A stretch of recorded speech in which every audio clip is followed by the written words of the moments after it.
Je suis Madame Sok Fatou Diop, présidente nationale de l'Association des secrétaires et assistantes du Sénégal. Bon, je pense que la journée du mars est commémorée mondialement, et particulièrement au Sénégal, nous la célébrons.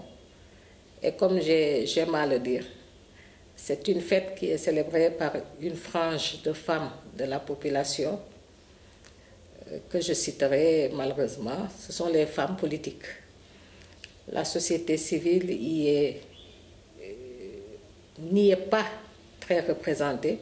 Les associations professionnelles aussi ne sont pas trop représentées dans cette fête-là. Je l'ai déploré l'année dernière lors de l'organisation de la journée de la femme de l'Association nationale des assistants et secrétaires du Sénégal.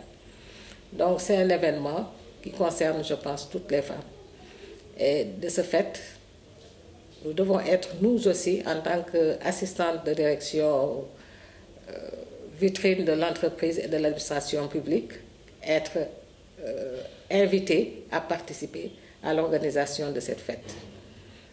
C'est une fête ce qu'on peut même l'appeler fête, parce qu'on dit journée de la femme, mais c'est journée des droits de la femme. Mais est-ce que tous ces droits ont été respectés? Est-ce que tous ces droits ont été formalisés?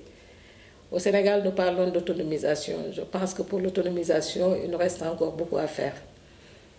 L'autonomisation de la femme sénégalaise est un problème. Peut-être qu'on peut le voir au niveau de certaines structures, mais ce n'est pas une autonomisation totale. Ça, c'est mon avis.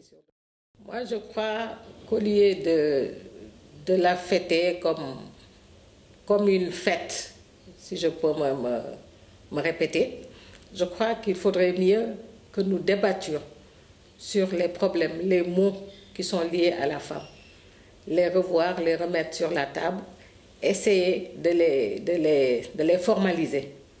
Il ne suffit pas simplement de les mettre sur papier et de les mettre dans les tiroirs. Je pense qu'il vaut mieux qu'on les formalise.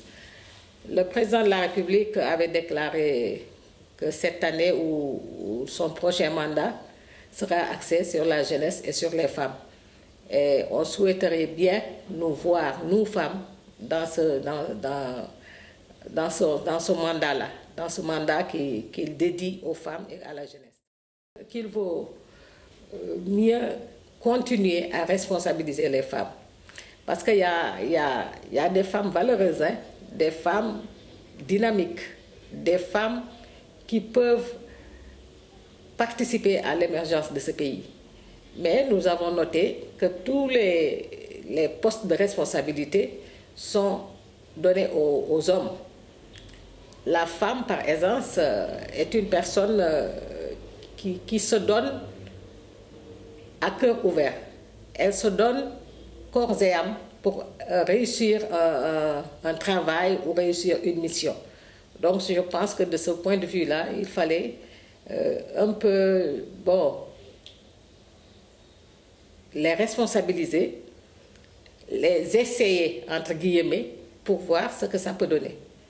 Nous avons eu, nous saluons le poste de Premier ministre qui a été donné à 2 femmes au Sénégal. Donc nous voulons que cela se perpétue au niveau de cette haute fonction et au niveau des autres fonctions. Le message que je voudrais d'abord lancer, c'est de demander aux femmes d'être plus responsables. Quand je dis plus responsables, c'est-à-dire de nous forger une personnalité qui pourra nous amener à occuper des postes et des fonctions. La femme sénégalaise, comme on aime tout le temps le dire, est une femme, je ne dirais pas paresseuse, mais bon, nonchalante, voilà, nonchalante. Ce qui fait que les hommes n'osent pas quelquefois nous confier des postes ou des projets pensant que ça ne pourrait pas aboutir. Donc l'appel que je lance aux femmes, c'est d'abord d'avoir une confiance en soi. Voilà, c'est le mot que je cherchais. D'avoir une confiance en soi et de nous imposer au devant de la scène sociale, politique, professionnelle et tout. Donc je pense que c'est la meilleure solution. Et puis nous regrouper, surtout. Les femmes doivent se regrouper, former une synergie qui pourrait nous amener à occuper des postes, à nous faire voir et reconnaître dans tous les domaines. L'agriculture, la technique, l'ingénierie et tout ça. Je pense que nous sommes capables d'occuper des postes dans ces structures-là. De souhaiter une bonne fête à toutes les femmes et de demander à ce que nous soyons les pionnières dans ce pays qu'est le Sénégal. En quoi faisant? En nous impliquant dans toutes les structures, dans tous les secteurs d'activité. Puisque la porte nous est ouverte, nous sommes dans l'armée, dans la gendarmerie, nous sommes un peu partout. Donc je pense que c'est une porte qui nous est ouverte pour pouvoir nous redynamiser et montrer notre vouloir faire et notre pouvoir de faire.